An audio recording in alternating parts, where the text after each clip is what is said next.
আসসালামু আলাইকুম প্রিয় দর্শক।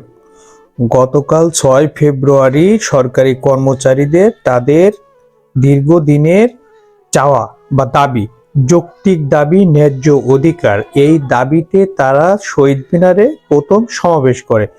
ওইখান থেকে তারা মিছিল নিয়ে, ভুকা মিছিল নিয়ে, মানে থালাবাটি নিয়ে তারা চলে যায় যমুনায়, অর্থাৎ প্রধান উপদেষ্টার বাসভবনের সামনে। ওখানে তারা অবস্থান কর্মসূচি পালন করে শান্তিপূর্ণভাবে, শৃঙ্খলাভাবে। এইখানে আইন শৃঙ্খলা বাহিনী তারা যে নৃশংসতা দেখিয়েছেন, একজন সরকারি কর্মচারীদের কিভাবে মারছেন, প্রতিটা সরকারি কর্মচারীদের কিভাবে নির্যাতন করছেন, আমি সাইটে স্ক্রিনশট দিয়ে দিব।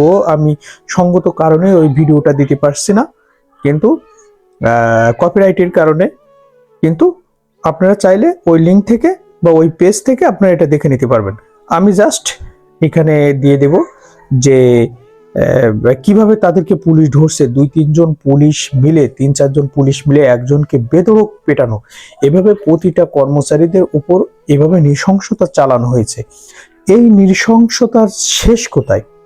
আরো একটা বিষয়, যখন এই পে স্কেলটার ন্যায্য অধিকার, যে দাবিটা ন্যায্য এবং যৌক্তিক দাবিটার ক্ষেত্রে আন্দোলন করছে সরকারি কর্মচারী, এক সরকারি বলতে অনেকগুলো, মানে একজন করে বোঝাচ্ছি আমি, সেখানে তাদেরকে পিটাচ্ছে, মারছে আর একটা সরকারি কর্মচারী। যখন এই নবম পে স্কেলটা পাশ হবে, তখন কি ওই যে পিটাচ্ছে যে সরকারি কর্মচারী, উনি কি এটা নেবেন না?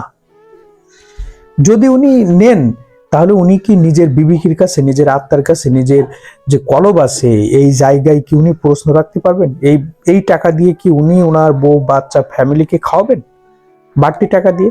যদি পাশ হয়, পাশ তো হতেই হবে, সেটা আজ হোক কাল হোক, হয়তো 2 দিন আগে অথবা 2 দিন পরে নবম পে স্কেল হতে হবে। এটা বাস্তব, কারণ এটা যৌক্তিক দাবি এবং শ্রমিকদের ন্যায্য অধিকার।